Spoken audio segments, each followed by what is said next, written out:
Our speaker this morning is Mark Turnage. Pronouns are he, him, his, has been Registrar and Office Manager for Iowa Safe Schools since 2014. He supports the Academy of Online Classes, the annual Iowa Governors Conference for LGBTQ Youth, as well as other safe school programs. Mark graduated from UNI with an emphasis in film studies and creative writing, and has been involved in the community events, advocacy-related fundraising since moving to Des Moines in 2011. The son of two teachers, Mark has experience in both education and empowering youth expression. As the fall play director at Pleasantville High School, I don't know where Pleasantville is. It must be a really small school. I didn't look it up. Mark is also provides audio technical support to high school and statewide entertainment and athletic programs, and partnering with local LGBTQ organizations, charities, and venues to promote the work of Iowa Safe Schools. You can always find Mark curating his comic book collection, typing up a movie review for the FFBC newsletter, which I personally do enjoy, and I've found movies that I'm like, wow, I guess I'll watch that, or some that I don't want to watch. Horror, I don't watch those, or writing the next great Batman story. Please join me in welcoming Mark Turnage.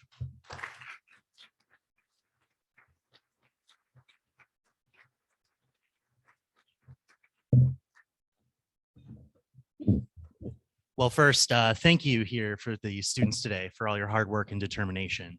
On top of facing the challenges unique to us as members of the LGBTQ community, you also had to navigate a global pandemic, and that feat should not go unrecognized. Well, as Byron said, my name is Mark Turnage, and I've been the Secretary Registrar for Iowa Safe Schools since 2014.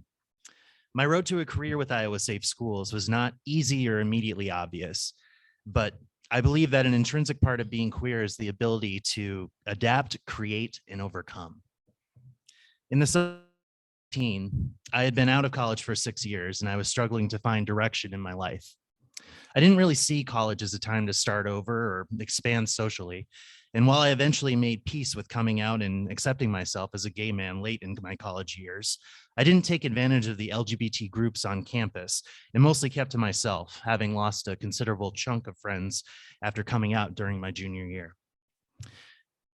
With the advent of internet publishing and the downsizing of print media, my original post-college plan to become a film critic for a major publication while writing fiction on the side was becoming a pipe dream. I had shuffled through jobs I wasn't really passionate about and weren't great for me, but they were needed to get by. Some of them included a morning radio programmer for a station that regularly aired Focus on the Family, selling insurance door to door for commission earnings only, late stage home mortgage collections, and a work atmosphere that encouraged bullying and lack of empathy, and the hardest job to leave, a video rental store controlled by a homophobic district manager I only needed to see once a month, but who made certain to single me out with his own brand of smarmy Iowa nice every visit. I was barely making it during those first few years after moving to Des Moines in 2011, and moving back to my hometown to live with my parents was a very real possibility. At the time, I didn't have much hope for Des Moines, and I didn't really have much hope for me. My parents were both band directors. Mom was elementary and dad was high school, and they were both part of the state teachers union, ISEA. I was extremely lucky to be blessed with a supportive family.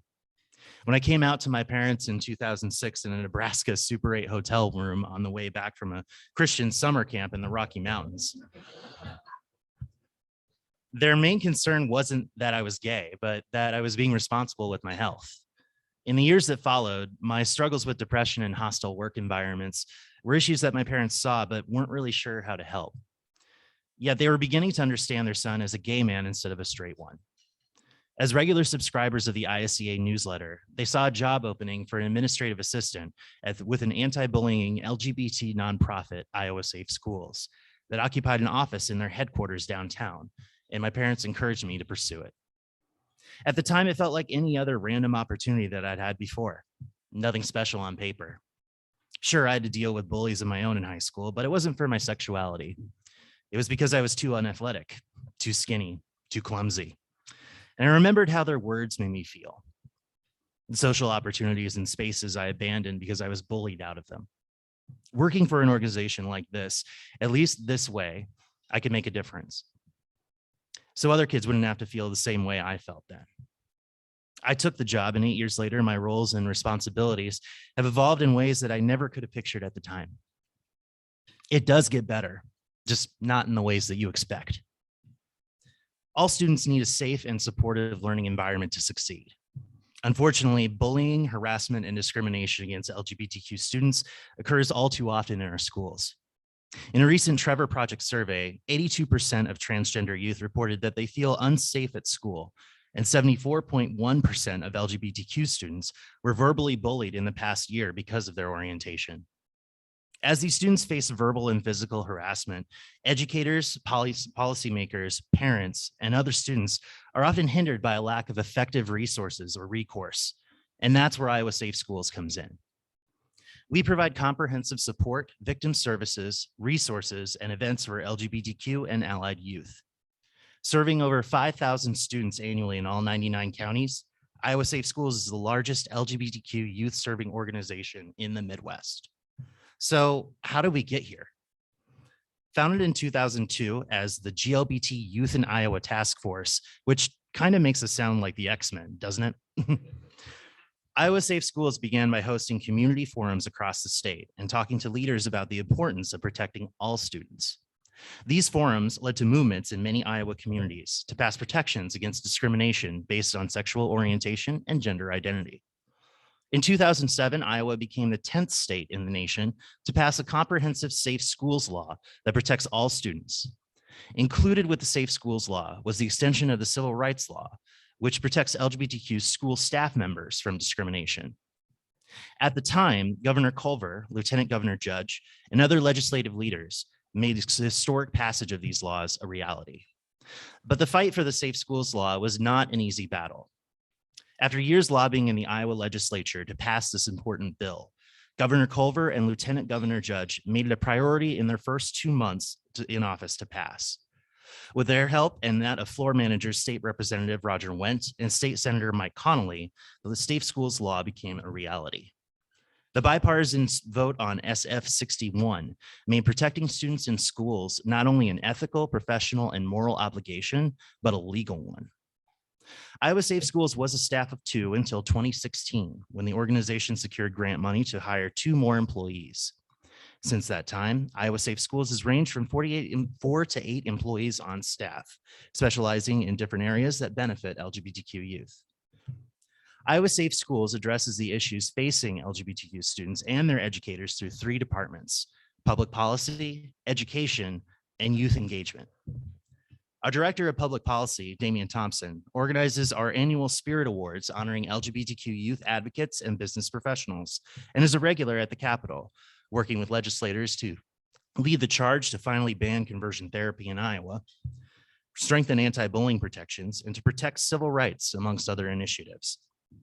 Iowa Safe Schools works tirelessly at the local, state, and federal levels to ensure that public policy is inclusive of LGBTQ youth. Damian also conducts interviews and TV spots with media outlets to get our message out about important events and response to legislation that impacts LGBTQ youth and legislators. Although this session has seen some setbacks where LGBTQ rights are concerned, we stand unequivocally with trans students in having the freedom to play the sport that they want on the team that they want. Your dignity matters. Our education department, consisting of myself, Director of Education, Jordan Mix, and Director of Safe Schools Academy, Hannah Smith, focuses on connecting teachers with the information and tools needed to aid their LGBTQ students.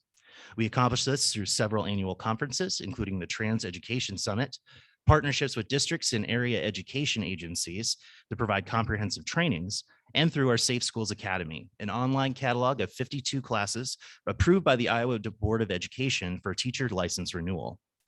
Most of my job responsibilities are providing transcripts, technical support, and course maintenance for the teachers taking courses in our academy.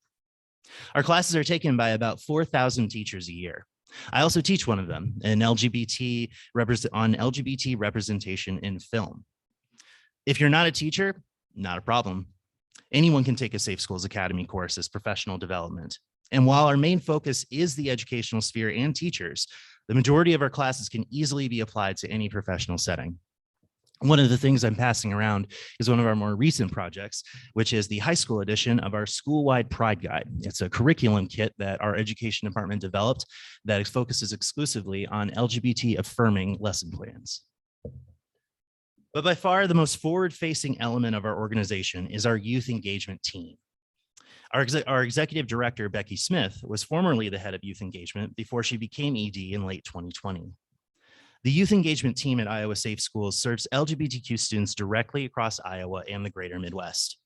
Our parent and family coordinator, Dana Van Renterhem, meets with families and caretakers of LGBTQ students, providing them with materials from our free affirming resource library, literature and guidance on respecting queer identities, and connecting families to victim services when needed. Together with our new GSA coordinator, Hannah Mitchell, herself a participant in earlier Iowa Safe Schools programming, such as Pride Camp and the annual GSA Convention or GSA Con, they work with gender sexuality affirming groups across the state, both face-to-face and directly, and virtually, to offer networking opportunities, GSA sustainability and succession planning, and most of all, listening to the students' needs. During the 2021 to 2022 school year, our youth engagement team was able to visit over 50 GSAs while adjusting to pandemic life, a list that also includes some elementary groups. But the youth engagement event we're best known for is the Iowa Governor's Conference on LGBTQ Youth. Originally started under Governor Culver, some folks have pushed back on having the governor's name attached, understandably so. But it's become a badge of honor during times when the governor would prefer not to be associated with an event like ours. Held in a virtual format for the past 2 years and currently in its 18th year, our keynote speakers, Amy Schneider, transgender Jeopardy champion, and Kaylin Allen, YouTube personality and talk show host, were big hits with the nearly 800 students who attended from 2021 to 2022 through Zoom. Along with our annual drag queen workshop spotlighting local community entertainers, other workshops included a Parents of Transgender Teens panel, Knowing Your Rights as LGBTQ Students featuring local legal experts, and Finding Affirming Mental Health Care Providers.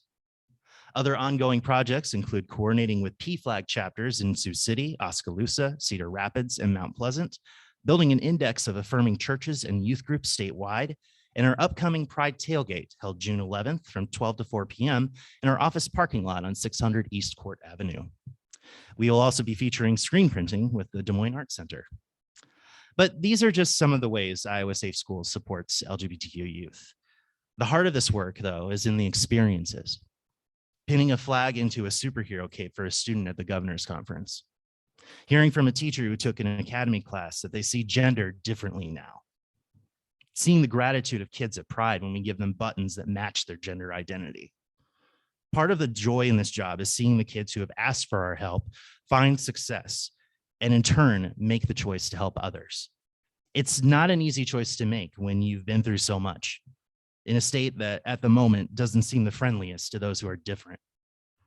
But it's why the mission of Iowa Safe Schools matters to me, to empower queer youth, advocate for their success, and show them that yes, there is hope for the future. Thank you.